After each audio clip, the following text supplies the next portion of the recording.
Good morning. Whoops. This is AP Biology Immune System video number 1. I've got some pre-AP Biology versions of the immune system. They're good. We'll even reference parts of them that we can use in our AP Bio vids. But the primary difference is we go into more detail about helper T cells versus cytotoxic T cells, NK cells, B cells, and antibodies. In the pre-AP vids, we were mainly trying to come from the point of view of explaining SARS-CoV-2, the cause for COVID-19, and so I sort of taught the minimum amount that was necessary to understand that. So we're going to look at obviously a more thorough treatment of the same types of topics. So we'll start off, and if you go to the files page on our canvas, you'll notice I have the immune system notes in there. It's called AP Biology Immunity. Should be a grand total of 3 pages if you're printing them off single-sided. All right, so to start off with, at the very top, it talks about a pathogen versus an antigen. So you might have even heard of like patho. I'm using that book as for something, but you might have even heard of pathophysiology. We have a class called pathophysiology that you can take through KCAL. Patho is disease causing. And so a pathogen is something that can cause disease, typically a bacteria, a virus, a fungus like athlete's foot or something like that. And an antigen is anything that stirs up my immune system, anything that elicits a response. So in a perfect world, all pathogens would be antigens, all antigens would be pathogens. However, in reality, there are pathogens that could conceivably slide past our immune system undetected. And if that were true, then they would be harmful. They would be a pathogen, but they aren't eliciting a response, so they wouldn't be antigens. That's uncommon. The flip side, though, is a little bit more common. If you have allergies, whether it's something really severe that could cause like anaphylactic shock, or if it's just seasonal allergies like I have, where you get a runny nose now and then from pollen in the air, that is when something is an antigen, but it's not a pathogen. For example, peanuts can't harm you. They're not supposed to. Again, if you're allergic to them, they can. Or if you're allergic to some type of antibiotic like penicillin, or as I've said before in class, I'm ironically allergic to cottonwood tree pollen. Well, cottonwood tree pollen, all pollen is just plant sperm. So whenever it enters into my body notices that, like, hey, this is a living thing. It's got glycoproteins, glycolipids on the outside, and we don't recognize them, so let's attack. And then my body responds by releasing histamines and potentially pyrogens. You don't typically really get a fever much with allergies, but mainly histamines, which causes swelling and irritation. And so now my sinuses just feel like all full from all the fluid from swelling. You might remember, I know this is off the screen, most of it, but YouTube video number 12, response to infection, that's my body responding. So if I'm responding to a pathogen in that way, my body is responding appropriately. You know, if we have a real threat, then it makes sense to mobilize our Army, Navy, Air Force, Marines, Coast Guard, all that. But if there's not a real threat, then it's a mistake to mobilize our Army, Navy, Air Force, the armed forces. So whenever I breathe in cottonwood tree pollen, my body starts having that YouTube video number 12, I think it's like 15, 16 minutes, something like that, response to infection, and I have swelling and all this, so it's an antigen. Antigens are eliciting that response that we see in that YouTube video, but there's no real threat. It's like a false alarm. So allergies are when something harmless is treated as an antigen. As far as most body systems, we'll look at organs. You know, if we were looking at the nervous system, we talk about maybe the brain.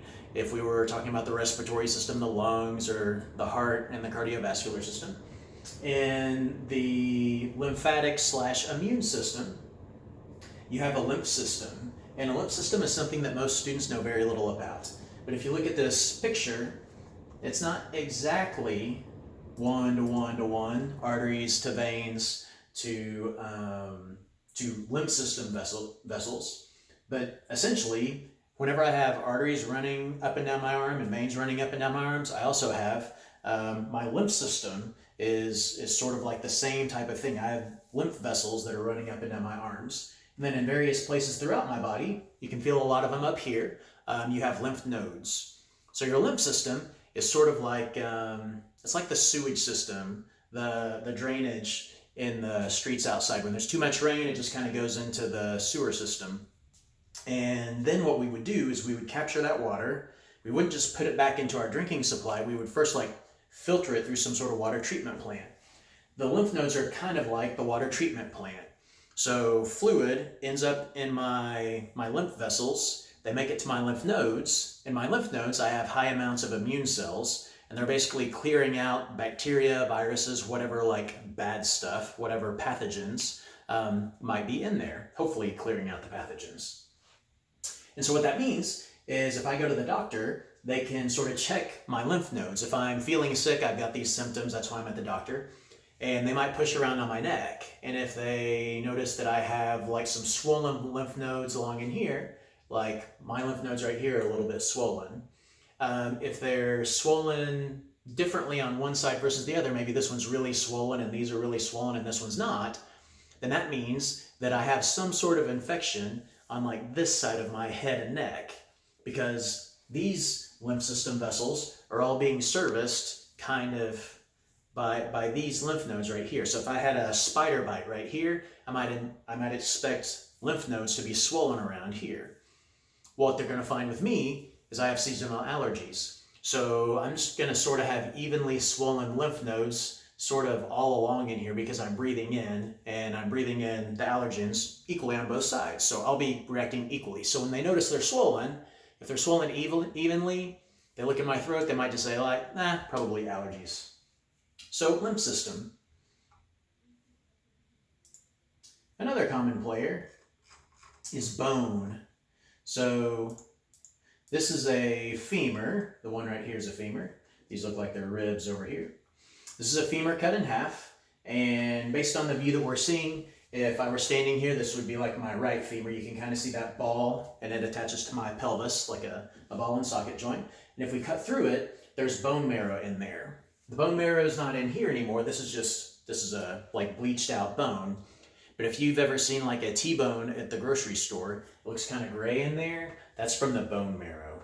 If you cook a T-bone and kind of fatty, greasy stuff starts to kind of come out of the middle of the bone, that's bone marrow. If you got a dog and they want to chew on the bone, what they're smelling and tasting is the bone marrow. Well, B cells are made in the bone marrow. That's not how it originally got its name. It's like some bursa of fibricans or something like that. It's some particular organ that birds have that we don't. And they discovered it. They discovered B cells in that particular bursa. And so they call them B cells. But most students remember it as B cells come from bone marrow. So B cells come from bone marrow. We'll talk about what B cells do eventually. Then we have T cells. You've probably heard of helper T cells. Helper T cells get wrecked in HIV infections, for example. So T cells are also made in the bone marrow, but then for them to mature, so to speak, they travel up to the thymus, thyroid. They travel up to my thymus that sits on top of my heart, and that's where they are sort of trained to become T cells. Now in the future, we'll explain that analogy, what do you mean trained to become T cells? We'll explain what that means, but they get their T cell training, they become mature T cells in the thymus, and so that's why we call them T cells. And again, don't make the mistake that I briefly made of thyroid, thymus. Oddly enough, your thymus gets smaller and smaller the older you get. So a lot of students would say, oh, is this why older people are more likely to die from something like pneumonia? We don't think so. But a child has a larger thymus. When I was in college, we got to dissect a male and a female human cadaver. We were groups working on it, so I didn't get my own. But when you have older people, we had difficulty finding the thymus because our cadavers were old. If the cadaver had been 30 or 40, we might have had a little bit of an easier time. If our cadaver was unfortunately, say, 8 or 10, we would have been able to find a thymus. So bone marrow, that's where B cells come from. They're made there, and as soon as they leave the bone marrow, they're ready to go. T cells start in the bone marrow, make it up to the thymus. They learn, and how to be a T cell, and then they exit and they're ready to go. And then the spleen. About the only time you've probably heard of the spleen is if somebody had mono. And mono, your spleen becomes really, really tender, and mono is also called the kissing disease. And so, which is odd because so many things can be caught from kissing, you know? So anyway, the spleen becomes really, really tender in mono. And so if you've ever had a friend or if you've had mono, the doctor might say like, hey, I don't want you picking up anything heavier than 10 pounds. Or like, when you walk up the stairs, go slow. Don't like skip every other step, and don't like trot up the steps because I'm afraid you're gonna tear your spleen. A lot of times they'll make you stay home from school for say 3 weeks or so, just because they're worried that you're gonna grab that 30-pound backpack and throw it on your back like this. And just the stress from you kind of flexing your core could rupture your spleen. Well, the job of the spleen is it basically filters your blood of pathogens. So you can kind of think of it as like a grandpa lymph node. I've got lymph nodes all over the place, tons of them. So all these little dots, I know you can't see them extremely well, but all these little dots are lymph nodes. We've got a lot in here, and a lot like in that crease where your pelvis meets your leg, that fold. So if I lost one lymph node, it wouldn't really matter. But a spleen is sort of like a mother lymph node or like a grandpa. It's like just a giant lymph node, so to speak. It helps to store some white blood cells. It recycles the iron and some recyclable parts of red blood cells. And so the spleen is considered part of the immune system. All right, so if you're following along on your notes, we are at the part where it says innate immunity.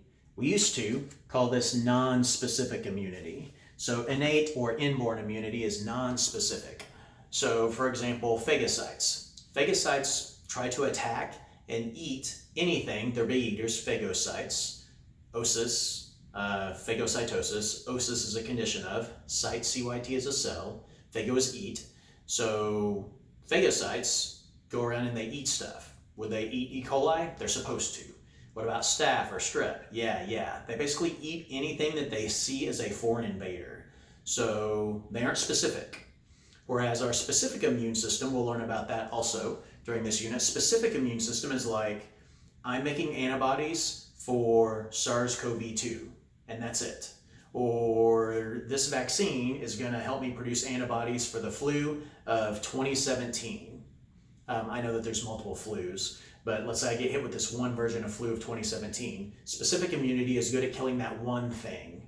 Specific immunity is like a sniper where you're like, shoot that one dude. Whereas non-specific immunity is like, hey, we're being invaded by zombies, and you're just like, all right, shoot any of them. Anything that's a zombie, kill it.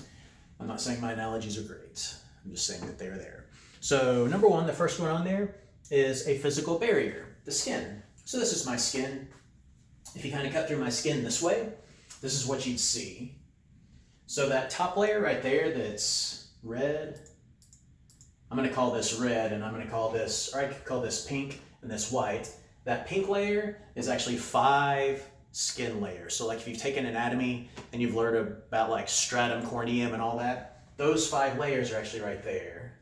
And then that's the epidermis. Then this is the dermis. Again, remember epigenetics. Epi is above or covering or over top of. So here's my dermis, the white part that looks kind of like waves in an ocean.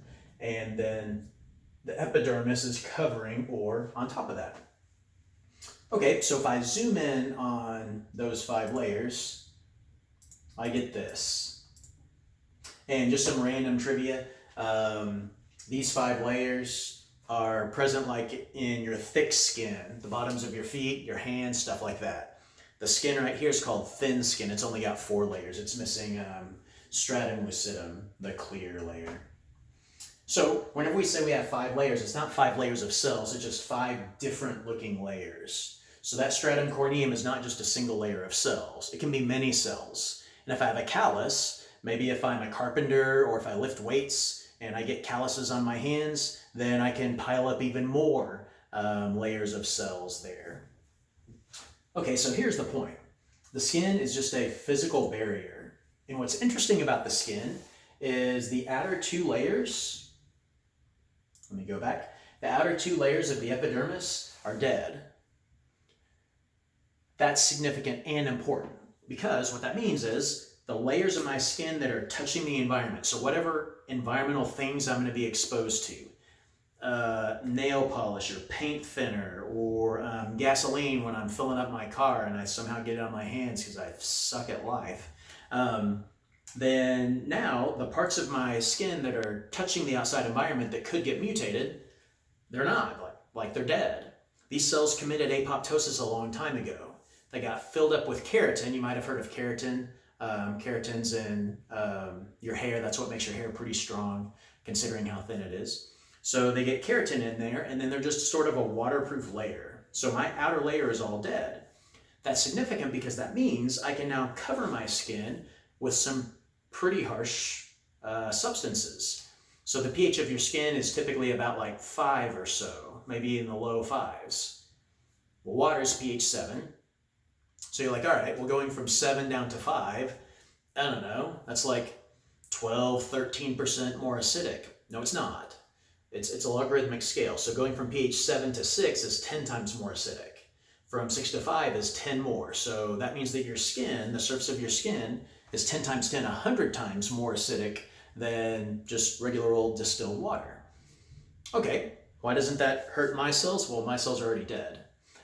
We can cover my skin with mucus. We can cover it with wax to try to trap stuff. So if I'm breathing in something, or if just particles of dust might be dead skin cells covered in bacteria, might land on here, the wax can kind of capture it and keep it out of my ears, hopefully, from going deep into my ears.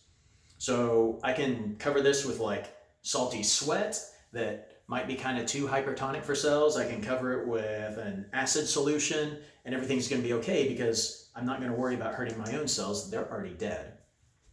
So the way that skin works, it's been a while since I've read this, but I want to say that it takes about a month for skin cells to get from the bottom layer up to the top layer. So the basal layer, stratum basale, I don't know necessarily how to speak in Latin. I guess nobody does. But this basal layer is where they start. And you don't have to know all the different layers. And in anatomy and physiology class you would. But it starts in the basal layer. And that's the same for many other things. So there'll be a basal layer in like this organ over here. And that means that's where the cells kind of begin. And so the cells begin there. And then new ones are made underneath. And so that means these cells get pushed up, pushed up, pushed up, pushed up. And as they sort of migrate up, they change slightly. And eventually they change a lot. And by the time they get to this outer layer, stratum corneum, cornification is, I know, cornification, we turn things into, anyway. We put keratin into the individual cells, and that starts to make them a little bit waterproof. And the cells do apoptosis, they eject their nucleus, everything, and we just kind of make them almost like little packets of keratin. And then the next thing that we do is we kind of stitch them together.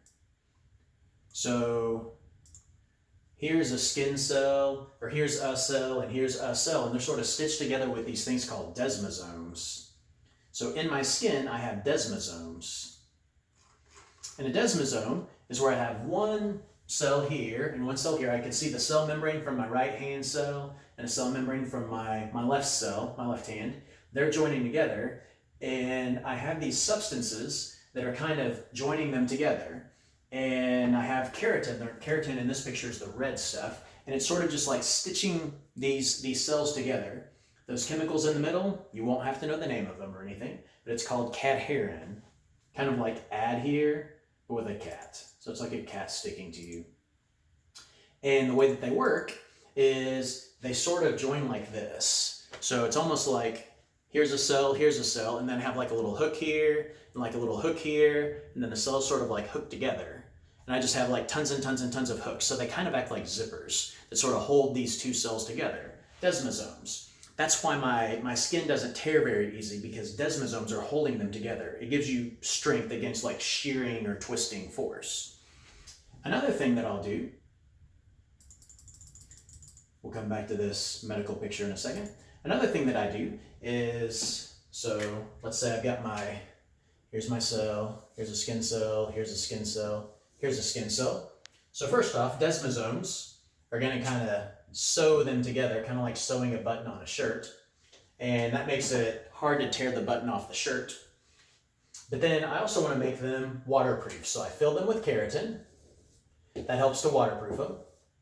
And then I also stitch them together. I kind of rivet or bolt them together, I should say, with these things called tight junctions.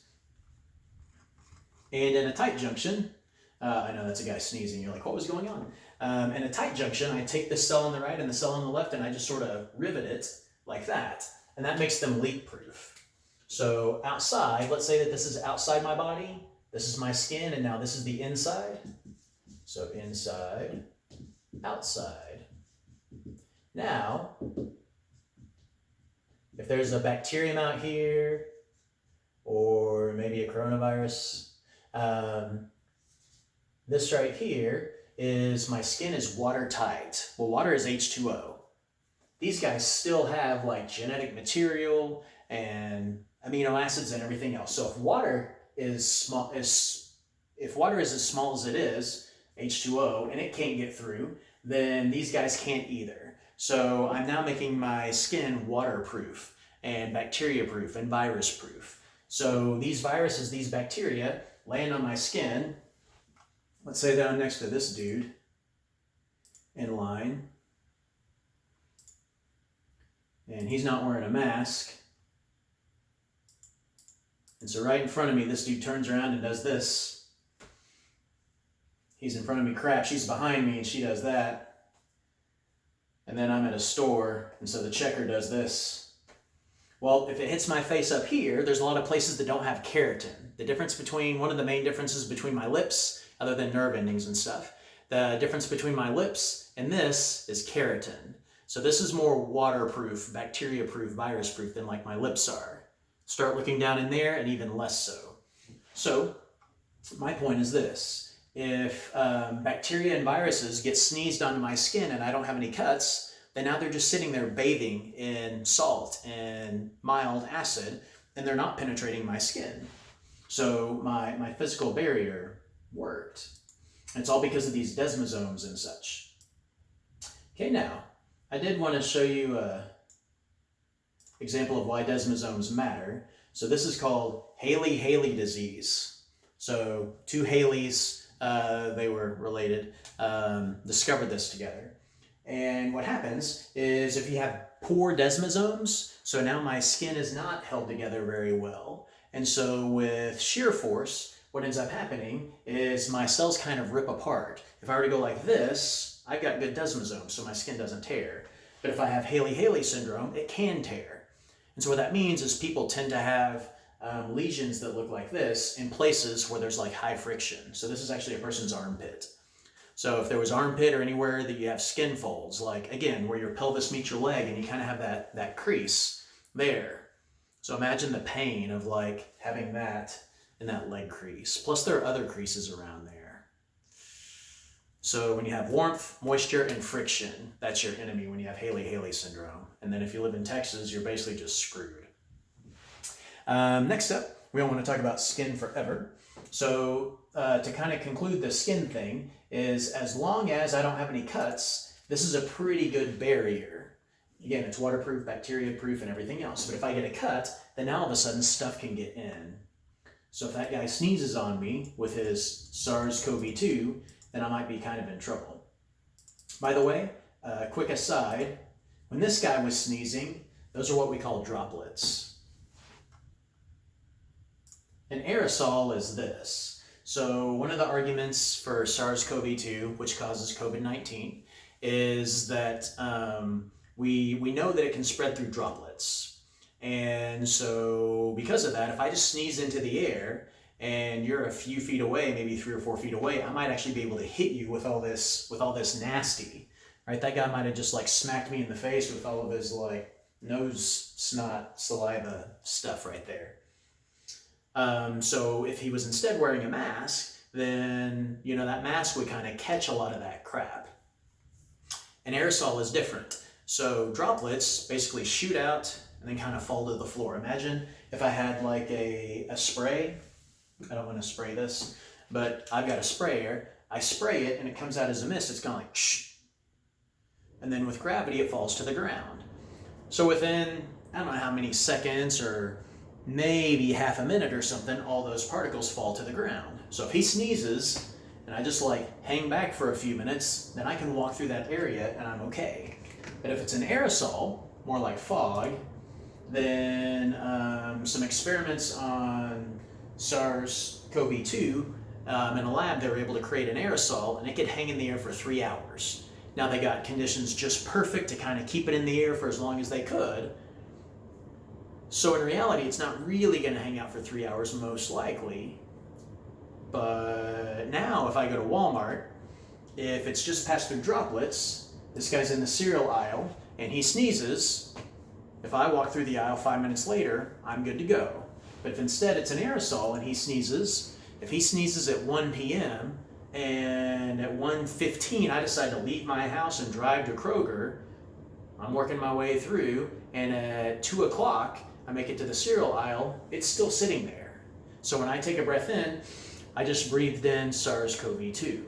So if it's an aerosol, we're in trouble. Measles was an aerosol, we believe. And so it was super contagious. In fact, measles is one of the most contagious things that we know of. They measure how contagious something is in this this thing called R0, and we'll talk about R0 later. But like flu, we always think of flu as contagious. It's got an R0 of like 1.5. SARS-CoV-2 we think is 2.5, so maybe 2.5. And measles is somewhere between 12 and 18. That means that your R0 is how many people on average, when somebody's infected on average, how many people do they infect? So when you get the flu, on average, you infect 1 to 2 people maybe, 1.5 people. With SARS-CoV-2, we think the number is about 2.5. Every person that's infected infects about 2.5 others. With measles, it was 12 to 18. And that was partly because we think it was an aerosol. So these masks, you've heard about the N95 masks. Those are the ones that have like a little thing on the front. Those are actually able to filter out aerosols pretty well. So if there was aerosol and I have an N95, then I ought to be okay. If I just have a homemade mask, that's not filtering out aerosols, but it will filter out droplets. So whenever you're wearing this, the way that it protects you is if somebody sneezes in your face. But otherwise, it's mainly just keeping your sneezes and coughs in. So you're kind of helping other people out, and you're helping yourself a little bit by wearing a homemade mask. Okay, so next step, let me double check my time on my phone here. Okay, we're 30 minutes in. Okay, so next up, we've got phagocytosis. So we kind of mentioned that earlier. Phagocytes are cells that eat things. So these are white blood cells. These are red blood cells. I know it's a black and white photo, but these are red blood cells, and you can see 1, 2, 3, 4 white blood cells in the picture. And the job of a phagocyte is to pursue bacteria, for example, bacteria, and then gobble them up. So that's what we're going to see in this video right here. Let me zoom it in just a little bit. So here's a phagocyte called a neutrophil. A lot of the phagocytes have phil in their name. Neutrophil, basophil, eosinophil. And so what he's going to do is, these are all red blood cells, and that thing they just circled is a bacterium. Now the bacteria doesn't know where it's going, it's just randomly moving based off of thermal energy. So just like, you know, oxygen and nitrogen right now in the air due to thermal energy are just randomly bouncing around, that's what he's doing. But you can tell that this white blood cell, this neutrophil, is actually seeking him out. So he's following the chemical scent of this bacteria. One of the things that he can track once he gets close enough is called LPS, lipopolysaccharide. And he tracks it with this thing called a TLR4, a toll-like receptor 4. So phagocytosis, yay. Toll-like receptor 4 and LPS was actually, the discovery of that was awarded a Nobel Prize in 2011 to a professor at UT Southwestern, Dr. I don't know if you say it Butler, it's spelled Butler, B-E-U-T-L-E-R, but I would assume you pronounce it Butler, but it just spelled kind of funky. If not, it's Butler, I'm not sure. So in phagocytosis, what's supposed to happen is, if this is my white blood cell, And here's the bacterium.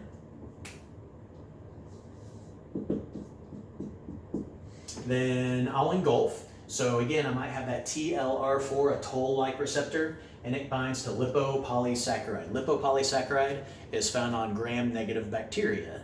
So it's like it should be very common amongst bacteria. It's almost like, you know, all rooms have walls type of thing. So the way we could identify a room if we wanted to attack rooms is look for walls. So there might be some lipopolysaccharide here. His little receptor will notice that. And then this guy, maybe he's a macrophage. Macro is big, so that means he's a big eater. And I saw on an MIT video one time, Dr. Weinberg abbreviated macrophage like this, M0. So it's good enough for him, it's good enough for me. Weinberg, he's not related to like Hardy Weinberg, but he did discover the first ever tumor suppressor and the first ever proto-oncogene.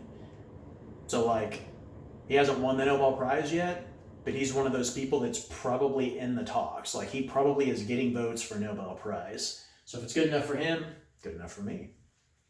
So here's a macrophage, and he'll just gobble this guy up. So there you go, the bacteria is now inside. He's sad because he knows he's gonna die. And so now this is like inaction. We're engulfing him. And then what will happen next is a bunch of lysosomes. Remember the organelles, lysosomes will start surrounding. There we go. They'll start surrounding this bacterium. And now what they do is they start joining. Because this purple is phospholipid bilayer, and the orange around the lysosomes is phospholipid bilayer. When phospholipid bilayer and phospholipid bilayer join, they become one. Again, the analogy I always give is if you were blowing bubbles, soap bubbles when you were a kid, sometimes when a bubble and a bubble meet, not always, but sometimes they just merge into one big bubble. So that's what happens. And now these lysosomes, once they become active, they get activated by pumping in hydrogen ions and becoming more acidic. Once they become active, then now they have these digestive enzymes that are sort of let loose. So now the lysosomes in this purple vesicle all became one. They might call this a phagosome if you see that word. I'm just calling it a vesicle. So, but technically it's a phagosome. And so now they'll merge with the phagosome and become one with it. So now this guy is getting covered in like proteases, for example. And just like the word sounds, protease is an enzyme that breaks down proteins. And so that'll break down this bacteria.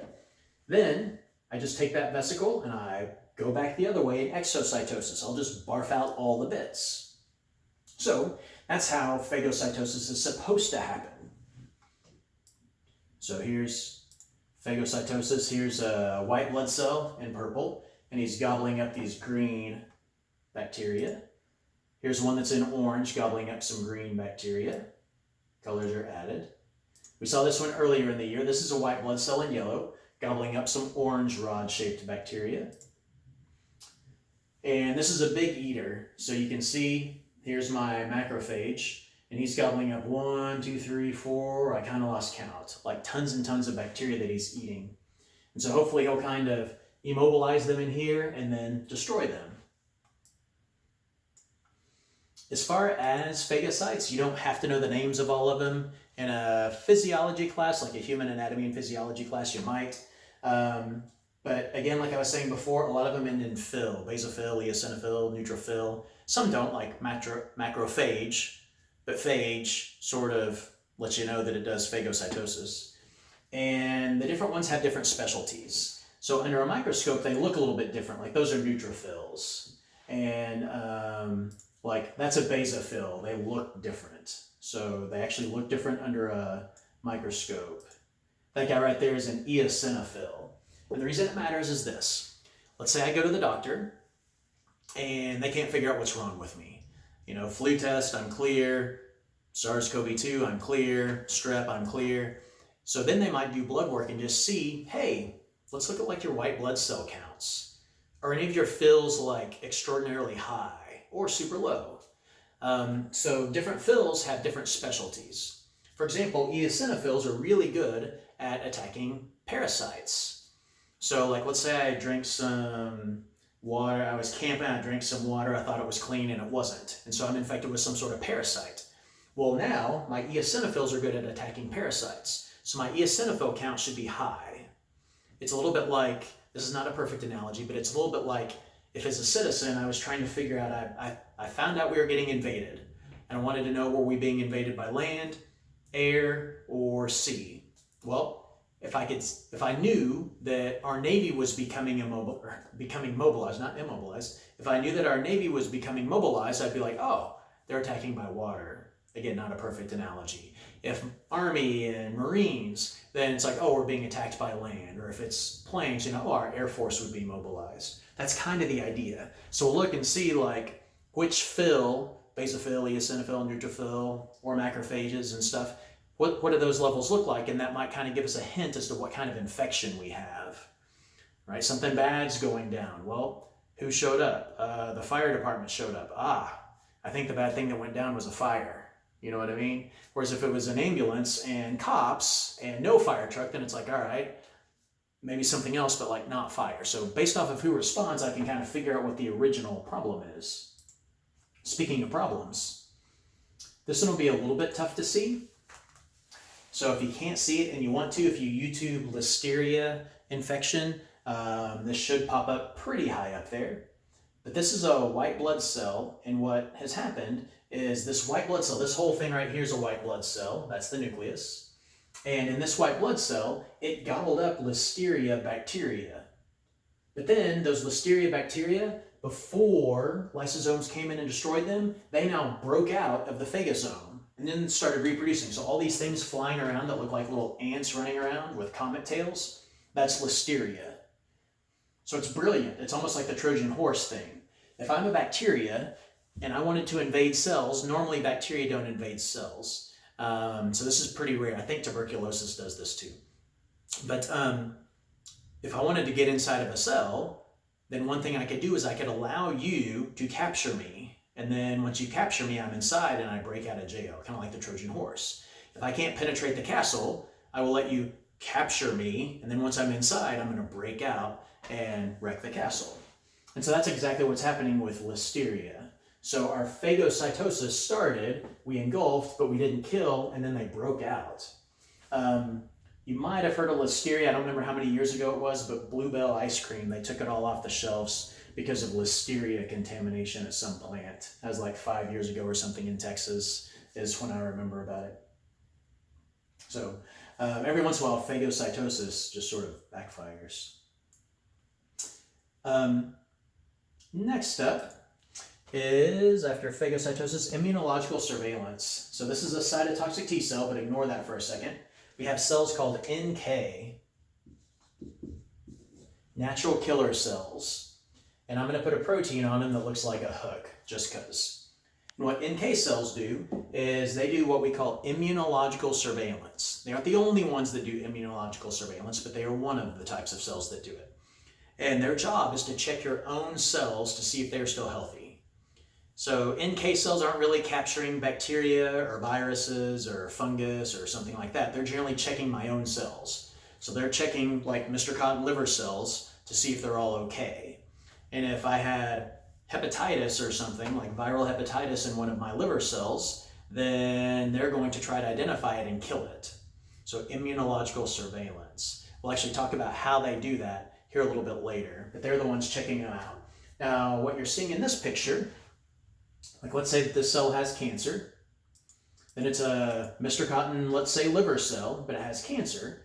And so if the NK cell can figure that out, what it does is it starts shooting holes in it. It starts secreting these proteins called perforins. Perforin. IN, protein, and it makes perforation. So it literally shoots holes in this cancer cell. Now when it does that, this picture will be a little bit tougher to figure out, but right here I've got a tumor cell in the middle, I've got a natural killer cell on the right and a natural killer cell on the left. Whenever they do that, if they bump into, let's say this is a cancer cell, and let's say one of my natural killers bumps into it from above. So here's my NK cell. And it might have like Golgi apparatus stacks pointing that way and this way and this way. Well, what it will do is if I have to secrete perforin, then I need to like send it from ER to Golgi because perforin's a protein. I have to package it in the ER, send it to Golgi, and then do exocytosis. So what I'll do is I'll take all my Golgi and it will take all its Golgi and just start aiming it at cancer. So it's almost like if I'm a tank and I've got multiple turrets, multiple cannons, and I realize there's a threat back here, I just point all my cannons back at this guy. So all those Golgi apparati will like move over here, and then we'll just start making massive amounts of perforin and just start sending it across. That's going to blow holes in the cancer cell. Now the cancer cell might just get wrecked by that, you know, like diffusion and osmosis of particles moving in and out. It might just more or less explode, kind of like poking a hole in a balloon. But in addition, the NK cells can also secrete chemicals, so not only will it send perforins across, it can also send across other types of toxins. They'll call them lymphotoxins because they come from the lymph system. But then they can also send across proteins that will turn on apoptosis.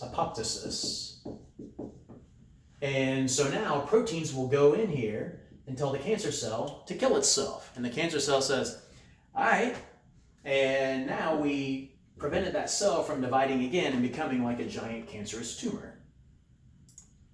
And so they figured out the structure of perforin. Again, I know these will be a little bit difficult to see, but that's the shape of what a perforin hole looks like. You shoot these proteins across and they kind of function to make a hole. And here's what they look like under an actual microscope. They just sort of look like little donuts. Again, as far as what they look like, they don't look that cool until you realize, like, I now have a cell freaking shooting holes into another cell. That's brutal. After immunological surveillance, we have interferon and complement. So interferon is if one of my cells gets invaded by a virus, they secrete interferon, and interferon helps my surrounding cells. So here's one of my cells. Here's some other ones. Let's say this one gets invaded with a virus. So let's say the virus are just these green dots. Well, now my cell will send out a local signal, so I guess that'd be paracrine, of interferon. And interferon makes the surrounding cells a little bit more adept at resisting the virus. For example, they'll upregulate this protein called MHC1, which we'll talk about later. And they also set off a chain of events that starts destroying RNA inside of the cell. So if the viruses get in there and start trying to replicate by replicating their RNA, now they can't.